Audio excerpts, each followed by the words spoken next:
Some of us don't know how to handle hurt. Some of us busy ourselves so much. We keep going. Pastor, I've been so busy. I'm so busy. Well, why are you so busy? Oh, I got to work. I'm getting another job. Well, what's going on? Why you got all this going on? Oh, no, Pastor, I'm just trying to get ahead. No, you're running. You're running. You don't want to go home and stay home because there's some folks, that stuff that's going on in your home. So you don't want to go to your home. That's right. You're just running and running. There's some stuff that keep messing with your mind. And you figure if you keep yourself busy, you don't have to deal with it. My God. Oh, y'all don't help me.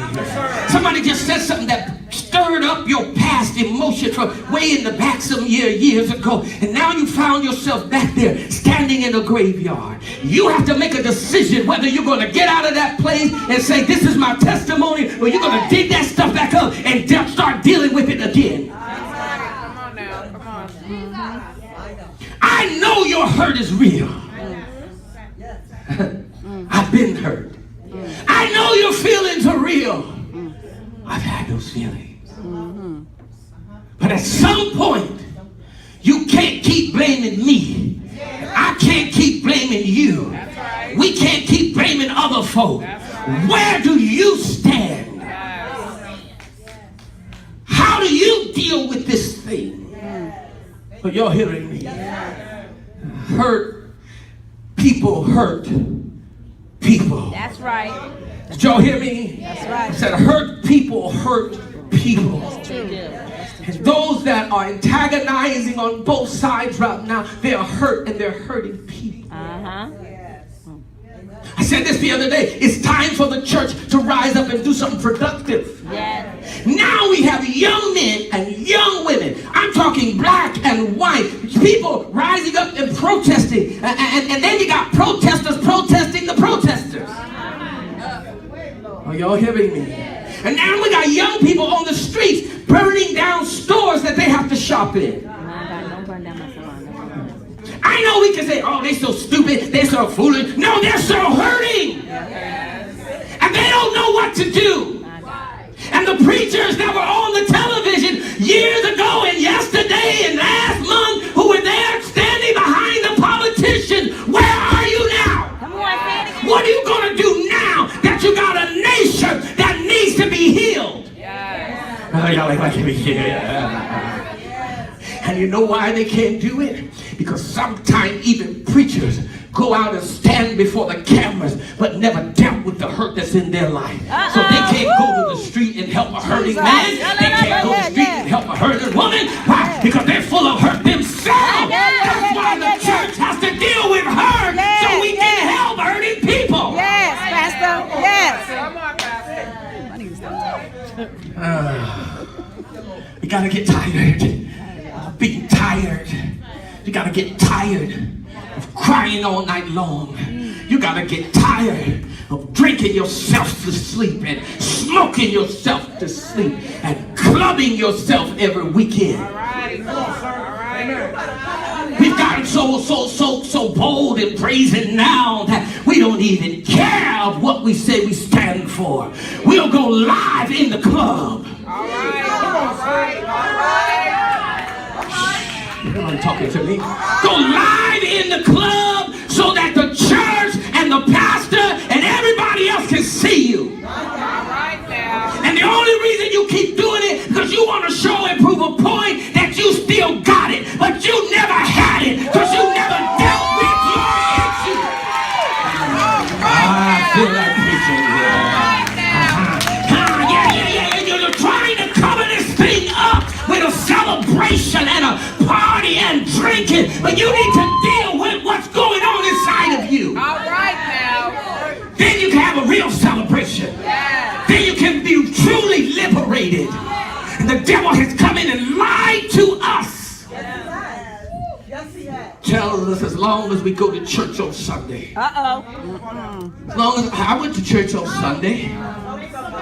Matter of fact, Pastor, I don't have to go to church to have a relationship with God.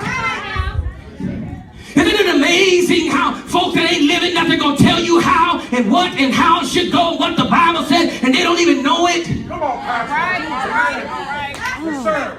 Hello, somebody. I come to tell you that the word of God is yet true. Yes, sir. Yes, it is. You're not building a relationship with Christ at home. Just slap your neighbor and say, come on now, stop acting crazy. You know you ain't building no relationship with God at home. You don't got no apostles and prophets and evangelists and teachers and pastors at your house.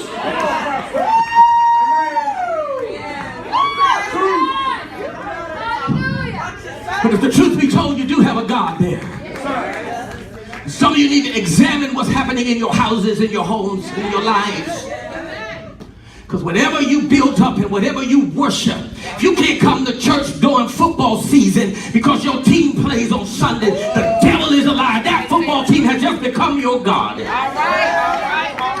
You have begun to magnify that and make an excuse and say, I don't need it, I don't have to go to church to love who the Lord is. You ain't gave God no worship that morning. All right. Come on, man of God. Come on now. Come on.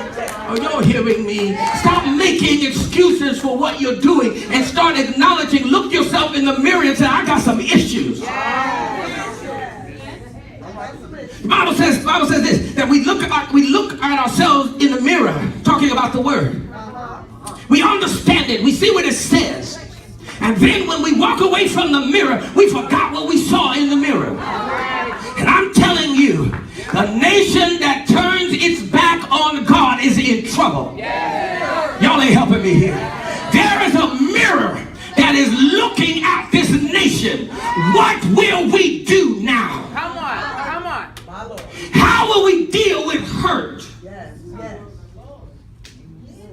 How are we going to handle this? It's not about who's in the White House. Right. That's right. It's who's watching over your house. Daniel. See, this is what we're good at. We're good at looking at other people. See, sometimes there's some folk that have been given a world stage to say what they feel. But you say the same thing on your little stage when not so many people can hear you. Come on now. Oh, y'all ain't helping me. See, we got closet Christians and closet people that we don't want to step out. But God is showing us who we are. Yes, He is. Showing us who we are. I've been given a mandate by God. Got a mandate by God to do something. Come on, somebody. I've never seen an hour like this, not in my lifetime. But I know who has not changed. God has not changed. Are y'all still with me? And so we got to put some things aside. And we got to be ready to move in the direction that God is telling us to move in. I want to go to John, the 5th chapter. I'm closing out of John, the 5th chapter. We will not give up. That's right. We will not quit. We will not throw in the towel.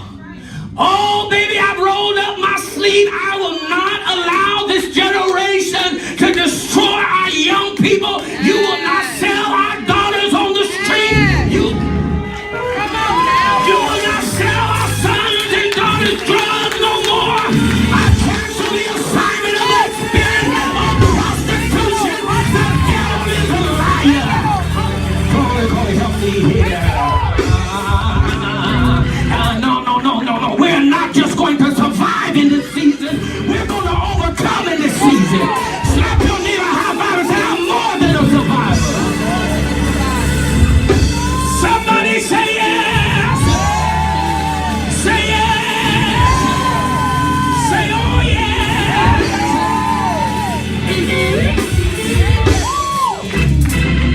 I'm not going to quit. And I'm not going to give up. The devil is a lie. But if we just sit in our comfortable church building and act like we don't have nothing to do, it's more than this building.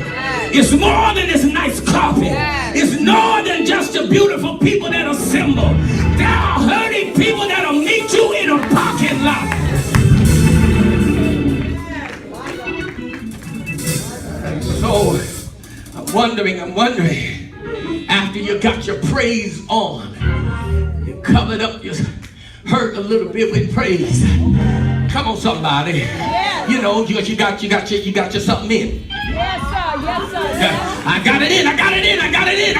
Yeah. And this morning I heard the Lord say they're just trying to get it in, Pastor. Shut off the praise. See if they can get it in with some worship. Because after you shouted for 14 years, you ought to be able to walk in His presence and give Him some worship.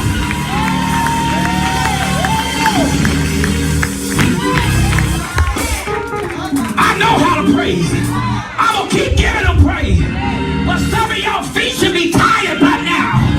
You should be able to stop and get on your knees for a while and say, God, I got to worship you now. That's why the Bible said, enter into His gates with thanksgiving and then in His courts with praise. But when you get into the holy place, that's where we worship Him.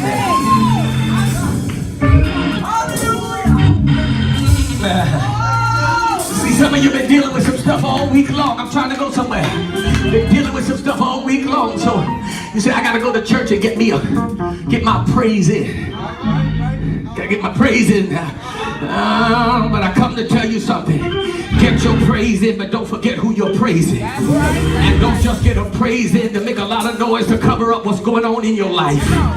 But you can make so much loud noise, it'll cover up the voice that's telling you to change your life. And before you know it, you have built so much stuff on top of it, hid it back in the recesses of your life somewhere, and now you don't know what to do with it.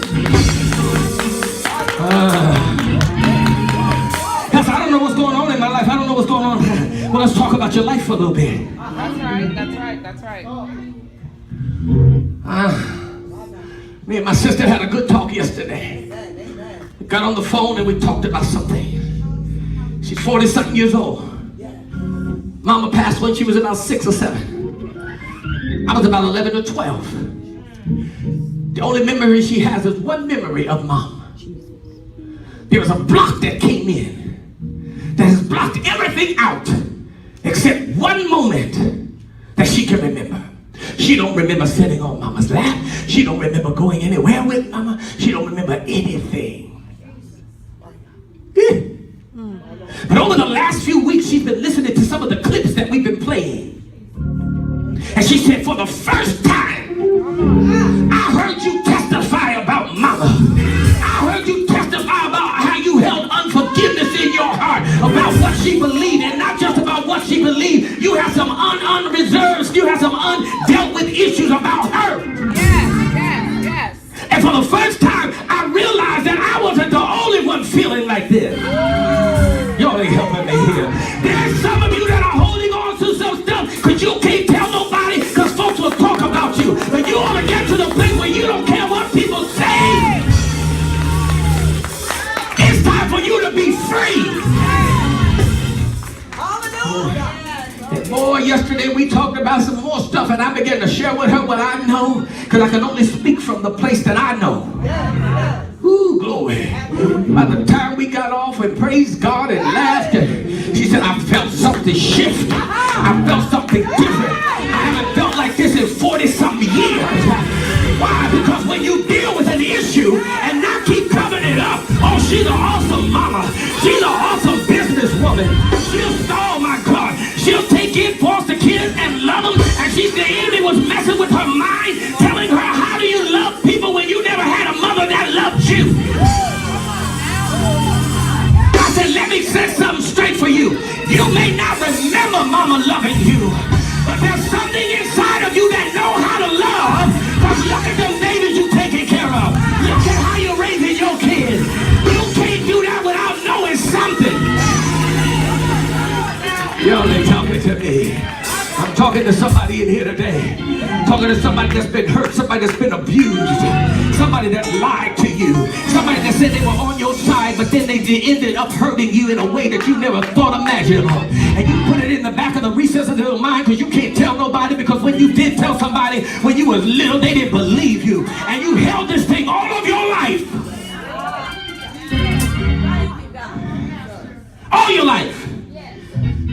Oh yeah, you told a few people, but they said, just move on. They said, just get over it. Just give God some praise. And that's what we did for years. We gave God praise. We got to a certain level and we ended up being stuck. They said, God, where are you sitting down? Windows of heaven are open. God, why do you pour me now? I'm standing in the... No, God, I can't give you no more. Not because you don't know. See, I told the church last week, I said, I believe that God kept favor and grace and mercy coming and flowing in my life until he revealed to me what I needed to deal with. Because it becomes a part of you. You start walking around feeling like this is yours now. I gotta have this hurt. This is my hurt. Nobody don't touch my hurt. You know, I'm gonna hide in the secret place under the shadow of the Almighty. Because if I hide under his shadow, nobody can touch me. Nobody can mess with my hurt. Nobody can mess with my pain if I stay under his shadow. And God said, but under my shadow, that's where I reveal to you. I reveal to you what's going on, and when I reveal it, then you're accountable to do something about it. I'm in the 5th chapter of John. After this, chapter 5, verse 1, after this, there was a feast of the Jews, and Jesus went up to Jerusalem. And now there is in Jerusalem by the sheep gate a pool, which is called in Hebrew Bethesda, having 5 porches. In these lay a great multitude of sick people. In there lay a great multitude of impotent people. Somebody say impotent. Come on, say impotent. There were some impotent people. There were some powerless people. People who were unable to take effective action. There were some people who felt helpless. There were some people who felt weak. There were some people who felt useless. There were some people who felt worthless. There were some people who felt incapable of restraining themselves. There were some people who said, I feel like giving up. There were some people that said, I can't take no more. There were some people that said, I'm quitting. There were some people that said, no more. Impotent people at this place, sitting steps away from their miracle. But because of their impotency, they couldn't get what they needed. Everybody ever felt like that? I feel so close, yet I'm so far. I feel like I'm right there, Pastor. Right there, I felt like I was doing so good. And I was just a step away from crossing into my better. And soon as I picked one foot up, my past held it up. I was trying to get through it because I know if I just could get to the other side, but I can't get to the other side because I'm impotent. I'm powerless. I'm hurting. I don't feel like it no more. I'm tired. My.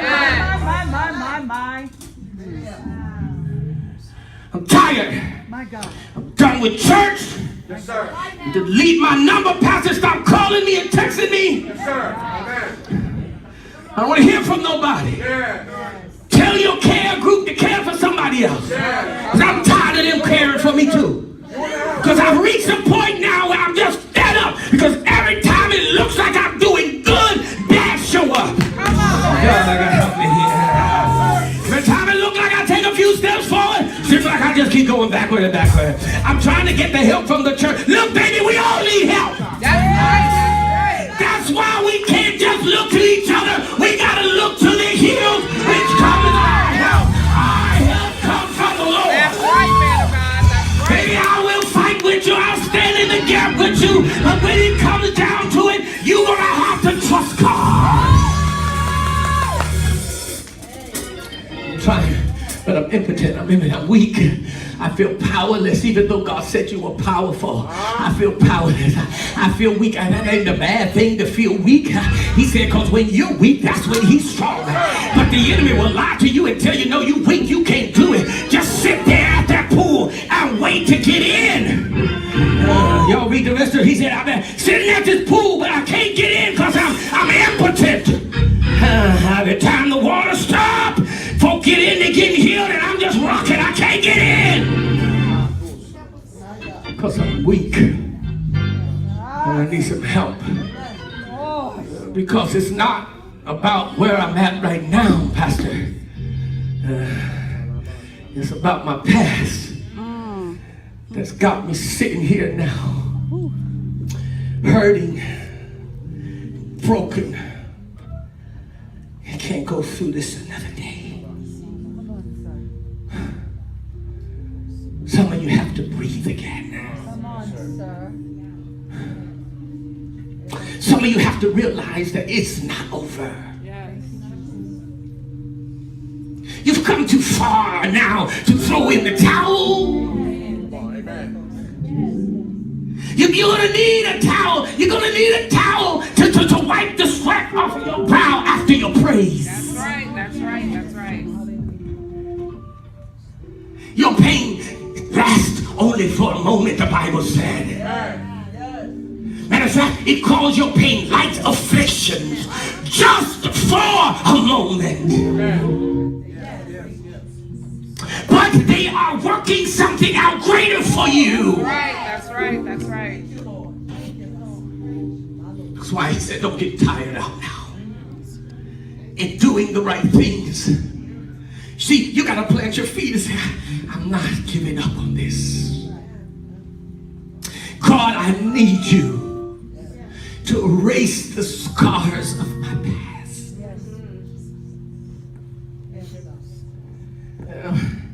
I gotta learn how to forgive. Because if I learn how to forgive, then God will forgive me what I've done. Forgiveness simply means I gotta give up, Brother Merv, I gotta give up the right to hurt you for hurting me. I gotta give up the right to hurt you for hurting me. I don't have a right to do it if I want God to forgive me. I don't want to give up this right. If I give up this right, they're going to walk all over me. No. You're not going to forget about it. What did Bishop Clement say? I told y'all. He said, forgiveness is not forgetting, but it's a memory without vengeance. You hit me, orange truck, last month. This time when I see you, I'm going to say, how you doing? Instead of some of the other gestures that I might do with some of my fingers. This time I'm like, how you doing? Good to see you. See the driver in Starbucks driving, come, how you doing, man? How you doing? Forget about it. Because what? I know the last time I walked in front of him, he hit me. That's right, come on. This time I'm going to stand on the side. I'm waiting. How you doing, buddy? I remember you hit me. I'm not going to go back to why you did and what you said and all this stuff. No, I just remember you hit me. I just got to stay out of your way. Are y'all hearing me? Yes. Well, I got to do that. We might be the best of friends now. We might have a coffee, but I know that when you drive that orange truck, you ain't a good driver. Are you hearing me? You're not a good driver.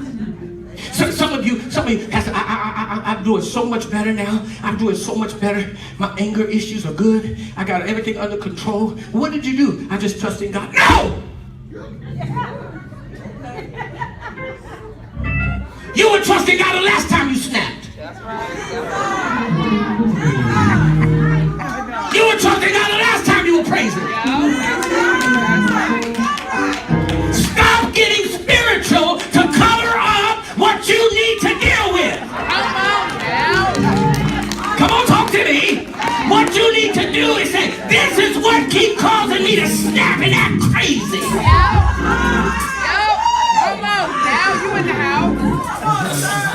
He ain't never lied. Pastor, well, I'm gonna come.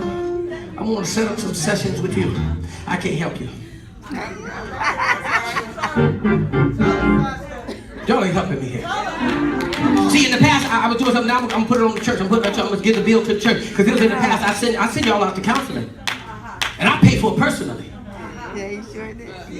I send you counseling to some churches that have counselors and stuff like that. I send you, and I pay for it personally. Yeah. Because this is how I felt. If I couldn't handle what you were dealing with, I'll pay for it. At least a few of them, so you can get in there, and then you gotta pay for yourself. That's right. Because you gotta value your deliverance just as much as I value it. Y'all ain't helping me here. But we may not even have to send them nowhere after a while, because I believe God's gonna send us some counselors right here up in here. Y'all ain't talking to me here. Are you working on some stuff, Sister Shannon? You working on some stuff? Yeah. What are you saying? What are you saying? Why? Because if we don't deal with it, we keep covering it up. That's right. Then we explode, and we got holes in the walls, and we done broken stuff, and we done cussed everybody out, we done did everything, and we have not dealt with it because we keep saying, I trust in God. God said, I don't need you to trust me. I need you to apply my word to your life. I need you to stop doing what you're doing. Are y'all hearing me? Impotent, weak, no control. Listen, I didn't come today to put you down. I didn't even come today to say what you're going through is, you need to get out of it today. I just say we got to start really dealing with it. Because there is a root to everybody's problem. Something was sown, something grew. And all our life, we tried to hide it. And we prettied it up. Got fancy clothes, put the makeup on, nice suits, all that stuff. We prettied it up, sprayed the cologne, everything. We got all that pretty. That's good. Yes, sir. Until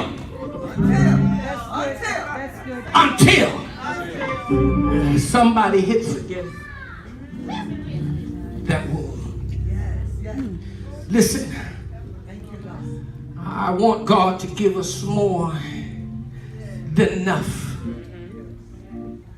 So God said, listen, tell the impotent people that the omnipotent God wants to put something on their omnipotent. On their impotent. I've been trying to say these words for the last few days. But he said, tell my people if they're weak, tell them strong is here. If they feel powerless, tell them that power is here. If they feel they can't handle it, tell them I can handle more than enough. Are y'all helping me in here? Tell them that I am able to do exceedingly and abundantly above all you can ask or think. Cause